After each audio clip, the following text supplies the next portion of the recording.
Hi, and welcome to another edition of the Nightly Review. I'm Morgan Goldstein with the Sports Information Department.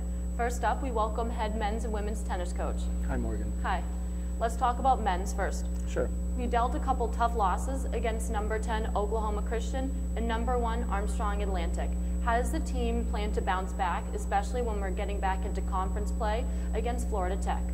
Well, you have no choice but to bounce back. I mean, there's only two ways you can go. I mean, you can crawl up in a shell, or you can go out and work hard and continue to play. I mean, you know, there's really one tough loss there. That's to Oklahoma Christian at number 10. You know, those things happen. You learn from that. Losing to the number 1 team in the country is not something to be ashamed of. Armstrong was coming off a difficult loss at Barry, 5-4. So they were hungry, and, you know, they're a good team. So, you know, we play them 10 times. We probably only win 2 or 3. It wasn't one of those days. We are in the final stretch of the regular season with games against Embry-Riddle and SSC rival Barry. What are we going to do to keep the momentum going into the postseason? Really for us is doubles play. I mean, we feel good about our singles play. When that match stopped with Armstrong, we had very good chances at 2 and 6 and in the middle of the lineup. So, you know, it's going to be tough. Barry's a tremendous team. They had just beaten Armstrong 5-4. Embry-Riddle's number 1 in the country, NEIA. So, you know, we play a great schedule for a reason. And to prepare ourselves for the postseason. If you play nobody, you're going to be in a shock when you play a quality team. So we try to play the best schedule and prepare ourselves for that postseason.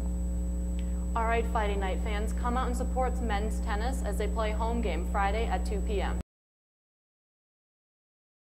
Now we're going to turn our attention to women's tennis. We had a busy week on the courts against many teams, including California PA and Oklahoma Christian. Sunday we faced number 1 Armstrong Atlantic.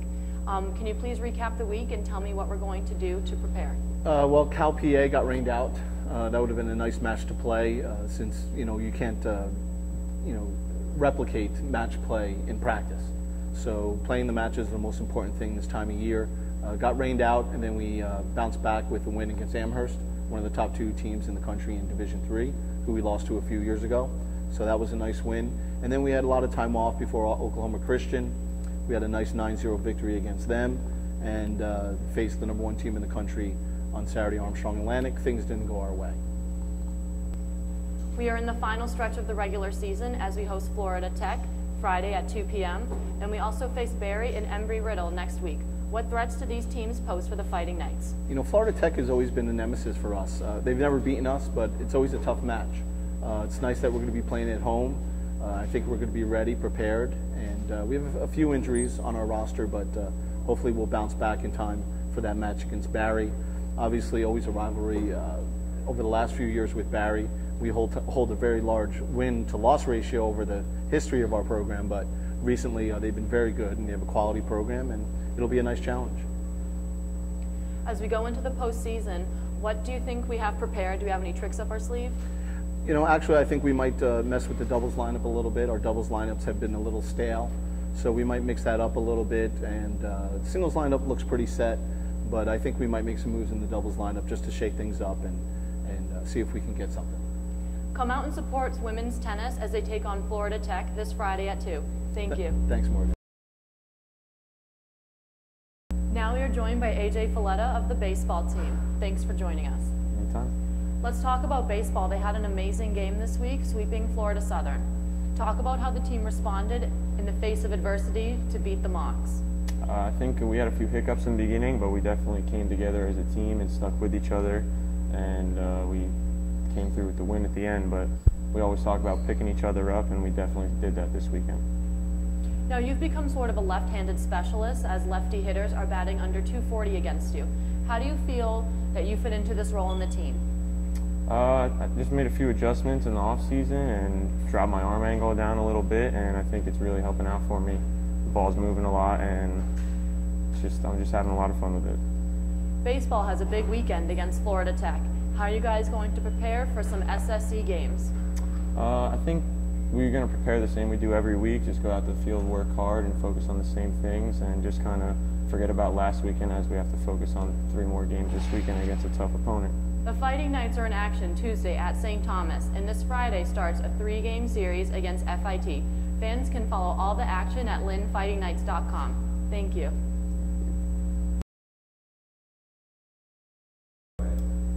We are joined now by Roberto Fancioni of the men's golf team. You guys won the Bobcat Invitational for the third time in 4 years. What do you guys attribute to your success?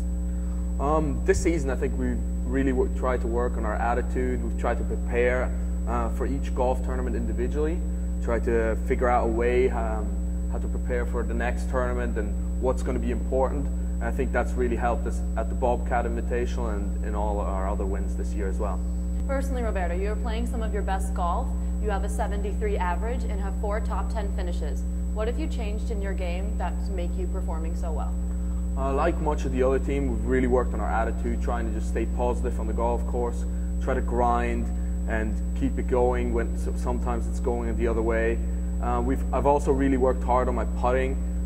This has been like something that's let me down in the past, and I really wanted to change that for this year, and I feel like I've done that. Now next week you guys will be playing at the Buccaneer Invitational. Tell us a little bit about the course and how do you think it plays to the strengths? I think it's normally it plays very fast. The course plays a lot shorter than it normally would because you get a lot of run. The greens are quite quick.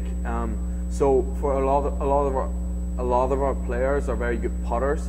So this will help them on the quick greens, and it'll shorten up the course a little bit. So hopefully we'll be able to take advantage of the short irons into the green. All right, Fighting Night fans, check back at linfightingnights.com for all of the updates from the Buccaneer Invite. Thank you. Thank you. Now we welcome Devin Kuchergin from softball. This week, the Fighting Knights faced FIT, who took the series after winning 3-0 and 9-1. However, the Fighting Knights broke their 13-game win streak when they beat them 10-4. This week, we traveled to Eckerd as we enter some conference play with the Tritons. What will we be doing to prepare for the final road game of the season? This week, we're just going to stick to what we know, keep working hard during practice, getting our cuts in. I think a big part is really we need to prepare our hitting a little bit better, so we're going to focus on that this week and come out just like we have been. Now, Devin, you are new to the Lynn family from transferring from Tallahassee Community College. What do you like most about Lynn University? One of the things I like most about Lynn is how everyone seems to know each other so well. So it's easy to get to know one another, and being a part of the athletic department here and everything has been a great opportunity for me. All right, Fighting Night fans, check out linfightingnights.com for all of your updates on softball this weekend. Good luck. Thank you.